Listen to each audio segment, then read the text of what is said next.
آئینے کو اور شیشے کو صاف کرنے کے طریقے ہیں۔ کپڑا لے کر پونچھ دیجئے، اگر پینٹ لگا ہے تو اس پر نیلگری پٹرول ڈال کر کے اس کو صاف کر دیجئے۔ بہرحال اس کے میل کچیل کو صاف کر دیا جائے تو پھر وہ چمکنے لگا ہے۔ اللہ تعالی نے انسان کے دل کو آئینے کی طرح بنایا۔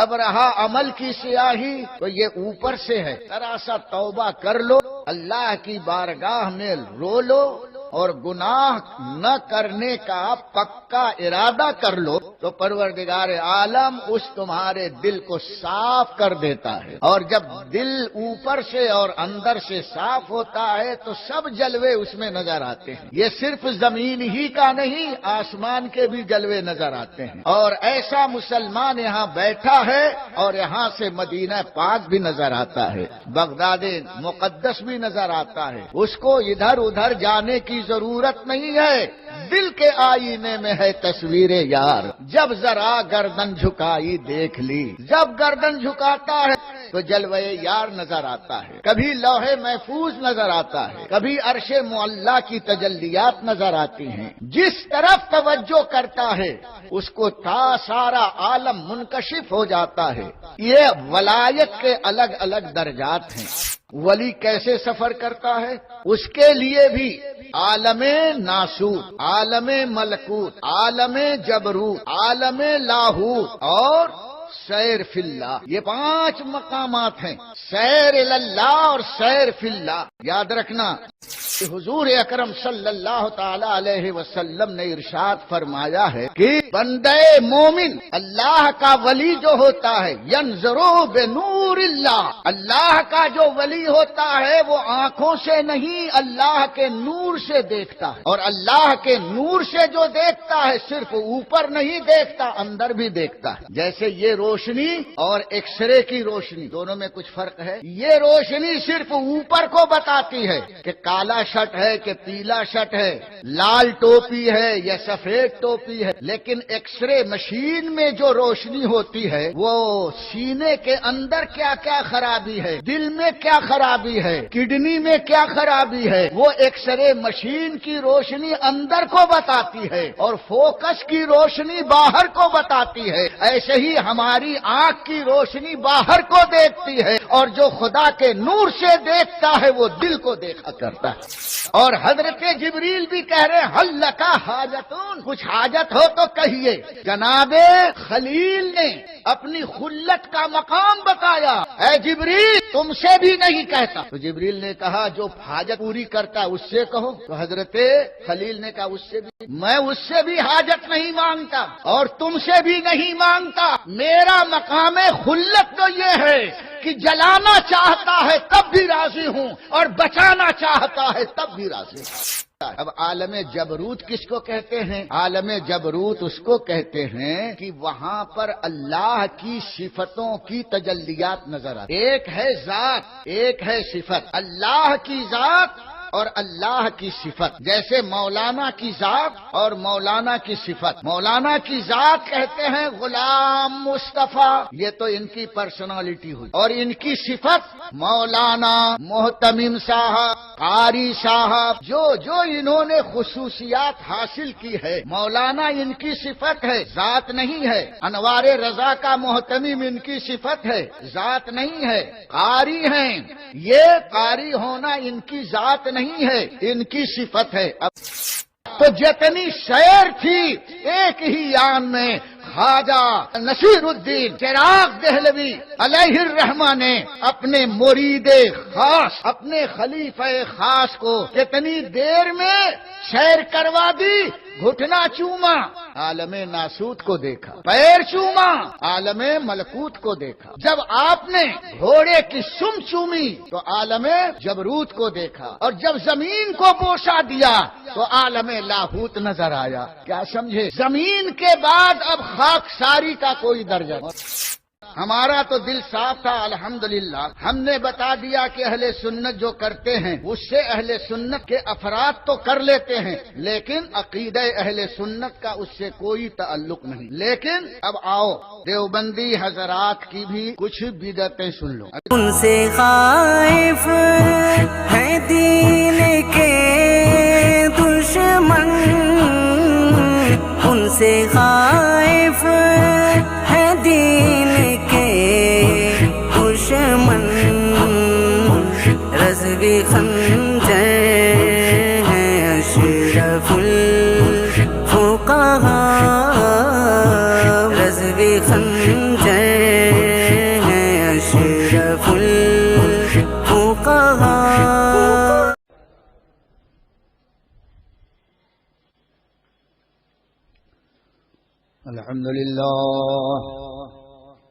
الحمد لله نحمده ونستعينه ونستغفره ونؤمن به ونتوكل عليه ونعوذ بالله من شرور أنفسنا ومن سيئات أعمالنا، من يهده الله فلا مضل له ومن يضلله فلا هادي له، ونشهد أن لا إله إلا الله وحده لا شريك له، ونشهد أن سيدنا ومولانا محمدا عبده ورسوله بالهدى ودين الحق يرسله، صلى الله تعالى عليه وعلى آله وأصحابه وأزواجه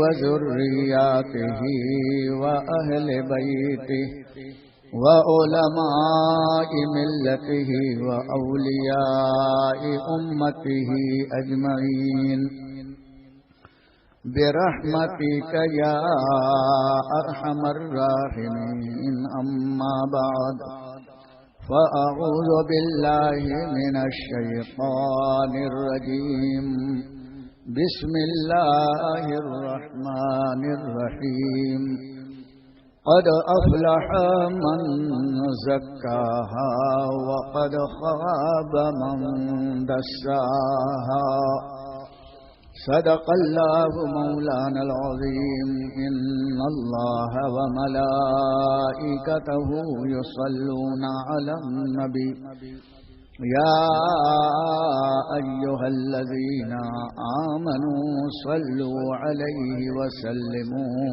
تسليما، اللهم صل على سيدنا ومولانا محمد معدن الجود والكرم وآله وأصحابه وبارك وسلم صلاة وسلاما عليك يا رسول الله، يا حبيب الله، يا نورا من نور الله۔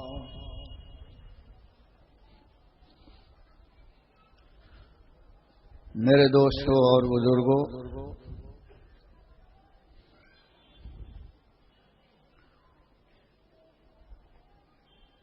آئینہ اور کانچ جو ہوتا ہے، شیشہ، اگر صاف ستھرا ہوتا ہے تو چمکدار ہوتا ہے اور ادھر سے ادھر سب بھی نظر آتا ہے،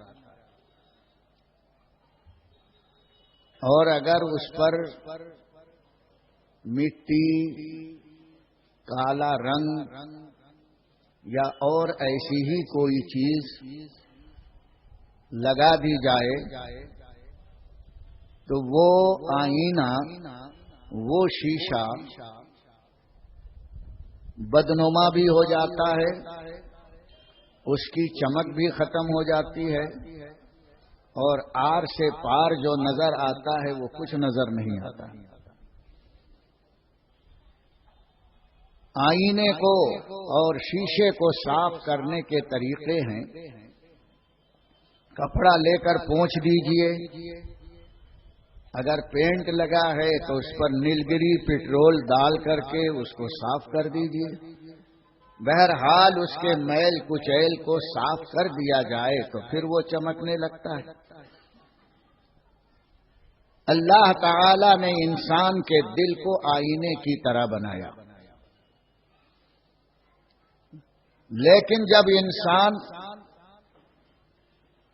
غلط اور گناہ کے کام کرتا ہے تو اس آئینہ دل کے اوپر ایک سیاہ نقطہ، ایک دھبا لگ جاتا ہے۔ حضور اکرم سید عالم صلی اللہ علیہ وسلم فرماتے ہیں ایک گناہ کیا تو ایک پوائنٹ اس پر کالا لگ گیا، دوسرا کیا تو پھر دوسرا سیاہ دھبا لگ گیا۔ جتنے گناہ کرتے جاتا ہے اس پر دل کے اوپر، آئینہ دل پر کالے کالے گناہ کے دھبے لگتے چلے جاتے۔ پھر ایک وہ وقت آتا ہے کہ دل بالکل سیاہ ہو جاتا ہے۔ یہ تو عمل کی سیاہی ہوئی جو اوپر سے لگتی ہے، اور ایک عقیدے کی سیاہی ہے۔ عقیدے کی سیاہی دل کے اندر لگتی ہے، اور دل کو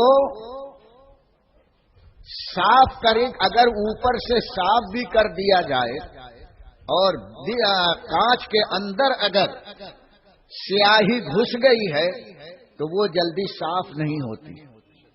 اسی طرح سے عقیدے کی سیاہی اگر دل کے اندر گھس گئی ہے تو وہ سمجھانے سے، پوچھنے سے صاف نہیں ہوتی ہے۔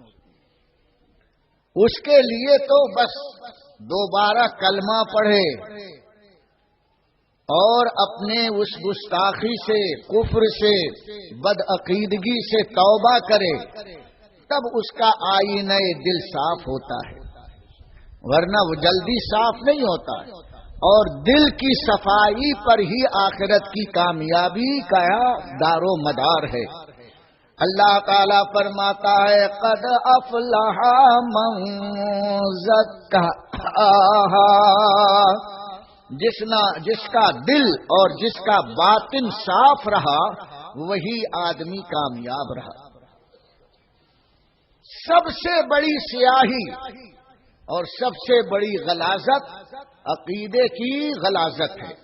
اللہ تعالی نے ہر سنی کو اس ناپاکی سے محفوظ رکھا ہے۔ اب رہا عمل کی سیاہی،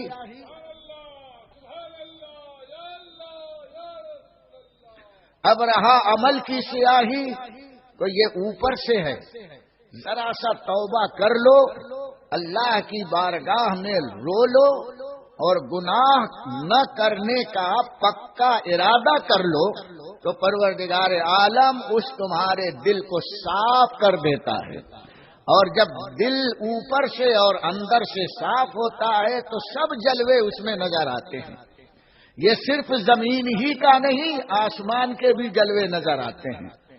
اور ایسا مسلمان یہاں بیٹھا ہے اور یہاں سے مدینہ پاک بھی نظر آتا ہے، بغداد مقدس بھی نظر آتا ہے۔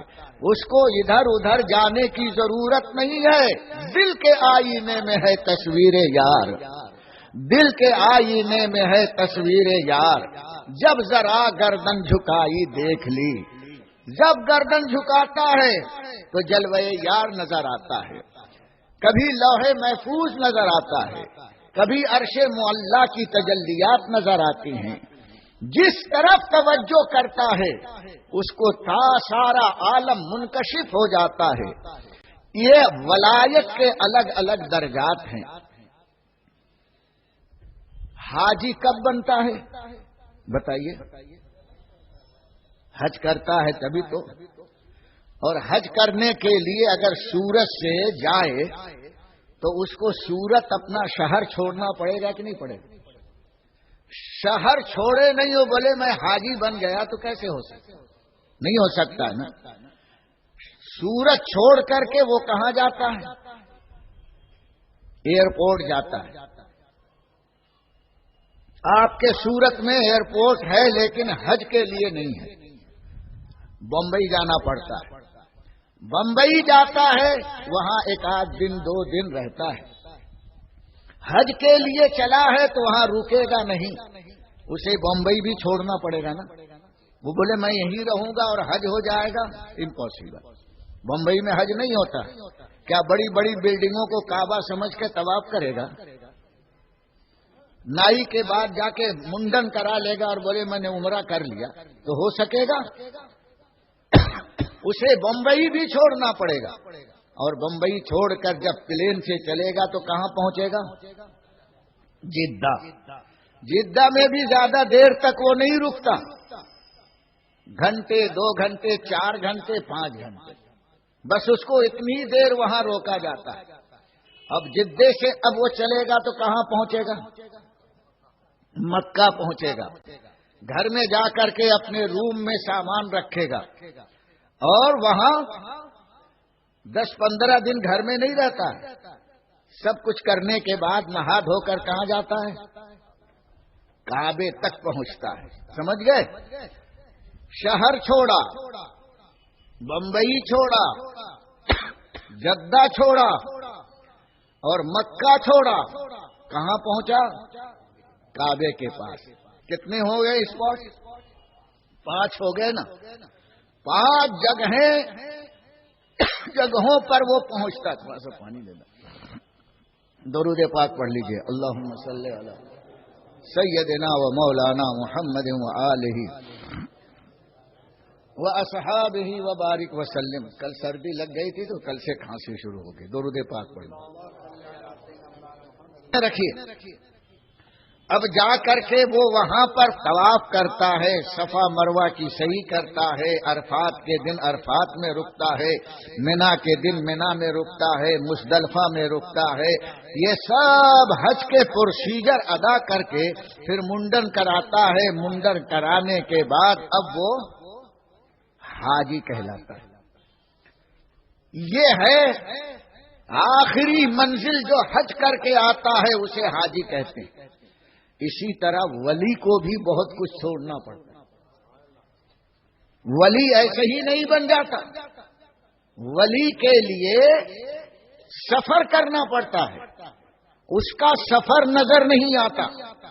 ہم دیکھتے ہیں گھر میں ہے لیکن سفر کرتا رہتا ہے۔ حاجی کا سفر نظر آتا ہے، ولی کا سفر نظر نہیں آتا۔ ولی کیسے سفر کرتا ہے؟ اس کے لیے بھی عالم ناسوت، عالم ملکوت، عالم جبروت، عالم لاہوت اور سیر فی اللہ، یہ 5 مقامات ہیں۔ سیر اللہ اور سیر فی اللہ یاد رکھنا۔ عالم بولو ناسوت اور عالم ملکوت، عالم جبروت اور عالم لاہوت۔ پہلے 4 ہی یاد رکھو، پھر 5واں بتاؤں گا۔ عالم ناسوت، عالم ملکوت، عالم جبروت، عالم لاہوت۔ عالم ناسوت کس کو کہتے ہیں؟ یہ آپ لوگ جہاں ہیں اس دنیا میں ہوش و حواس کے ساتھ وہ زندگی بسر کرتا ہے۔ اس عالم میں عالم ناسوت کی سیر کیسے کرتا ہے؟ اس دنیا میں رہ کر شریعت کی اتباع کرتا ہے۔ یہی اس کا سفر ہے۔ یہاں رہتا ہے، بال بچوں میں رہتا ہے، کاروبار کرتا ہے، لیکن اس کی تجارت بھی شریعت کے مطابق ہوتی ہے۔ بال بچوں سے تعلقات شریعت کے مطابق ہوتا ہے۔ شادی بیاہ کرتا ہے تو شریعت کے مطابق کرتا ہے۔ کھانا کھاتا ہے تو شریعت کے مطابق حلال روزی کھاتا ہے۔ کچھ دیکھتا ہے تو شریعت کے مطابق آنکھ سے دیکھتا ہے۔ سنتا ہے تو جائز بات سنتا ہے۔ سوتا ہے تو وقت پر سوتا ہے اور نماز کے وقت تہجد کے بعد اٹھتا ہے۔ یعنی اس دنیا میں رہ کر شریعت کی پابندی کرنا یہ عالم ناسوت کی سیر ہے۔ اس دنیا میں سیر ولی کیسے کرتا ہے کہ شریعت کا مکمل پابند ہو جاتا ہے، اور جب وہ شریعت کا پابند ہو جاتا ہے تو ایسے ہی ہے جیسے حاجی اپنے گھر رہ کر 2-4 مہینے تک حج کے جانے کا انتظام کرتا ہے کہ نہیں کرتا؟ احرام خریدے گا، لنگی خریدے گا اور سامان جو بھی حج کے زمانے میں اس کو ضرورت ہے وہ 3-4 مہینے پہلے سے انتظام کرتا ہے. ایسے ہی ولی اس دنیا میں رہ کر آگے سفر کا انتظام کرتا ہے، اور وہ انتظام شریعت کی پابندی، شریعت کی پابندی کر رہا ہے کہ اسے آگے جانا ہے. جب شریعت کی مکمل وہ پابندی کر لیتا ہے تو اللہ تعالی اسے اپنا محبوب بنا لیتا ہے، اسے اپنا دوست بنا لیتا ہے. اب پھر اسے دعوت ملتی ہے، اے میرے دوست، اے میرے محبوب، اب چل.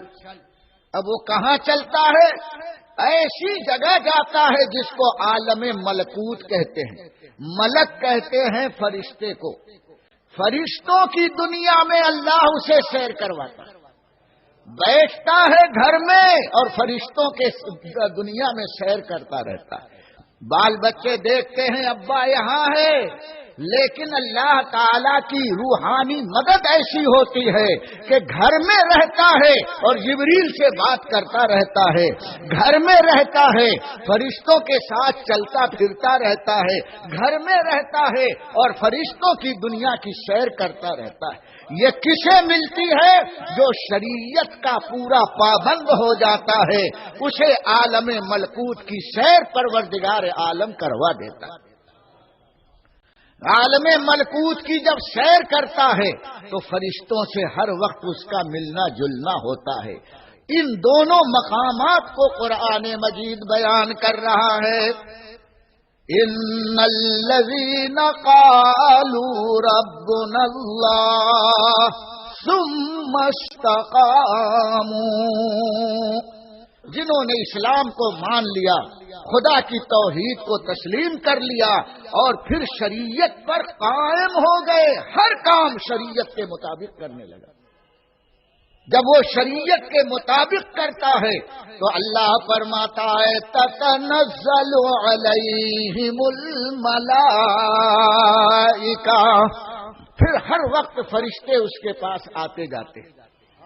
وہ جنگل میں رہتا ہے وہیں فرشتے، پہاڑ میں رہتا ہے وہیں فرشتے آتے ہیں، دوستوں میں رہتا ہے اور فرشتے اس کے پاس چلتے پھرتے ہیں. وہ فرشتوں کو دیکھتا ہے. تتنزل علیہم الملائکہ. اس سیر کا نام ہے عالم ملکوت. ہاں بچے بھی یاد کر رہے ہیں. صوفی بن جاؤ گے انشاءاللہ. صوفی ایسے ہی نہیں بنتا ہے، صوفی بننے کے لیے بھی کچھ چھوڑنا پڑتا ہے. تو جب وہ عالم ناسوت کی سیر شریعت کی پابندی کر کے پوری کر لیتا ہے تو اب دنیا سے اس کا دل اچاٹ ہو جاتا ہے. دنیا کی باتوں میں اس کو کوئی دلچسپی نہیں ہے. جس طرح حاجی جب گھر سے چلا گیا بمبئی کے لیے تو اب مکے کی یاد رہتی ہے، گھر کی یاد نہیں رہتی ہے. ایسے ہی ولی جب عالم ناسوت کو چھوڑتا ہے اور فرشتوں سے دوستی ہوتی ہے تو جبریل دوست بن گئے تو ہمارے جیسے دوستوں سے کیا انہیں دلچسپی رہے گی. میکائیل ان کے ساتھ رہتے ہیں تو دوستوں یاروں کی دوستی سے کیا اسے دلچسپی ہوگی. میں کہتا ہوں کہ اگر کوئی فرشتہ آپ کو مل جائے اب تو آپ کہیں گے اب تو میں فرشتوں کے ساتھ ہوں. ارے گھر سے بھی دلچسپی اٹھ جائے گی. اور ولی جو ہوتا ہے پورے فرشتوں کے شہر میں جہاں جہاں فرشتے ہوتے ہیں وہ سیر کرتا ہے، ملک الموت کو آنکھوں سے دیکھتا ہے. قبر میں وہ منکر نکیر آتے ہیں انہیں دیکھتا ہے، رہتا ہے اوپر منکر نکیر کو دیکھتا ہے. کرامن کاتبین بیٹھے رہتے ہیں ان سے بات چیت کرتا ہے. دنیا میں فرشتے جہاں جہاں ہیں، آسمان پر ہے، سب بستیوں کی وہ سیر کرتا. کل آپ نے حضرت خواجہ بندہ نواز گیسو دراز کے سلسلے میں جو میں نے اشارہ کیا تھا اور مولانا نے کہا تھا کہ اس کو بتا دیجئے، جب انہوں نے اپنے پیر کا گھٹنا چوما تو عالم ناسوت روشن ہو گیا. اب ناسوت سمجھے؟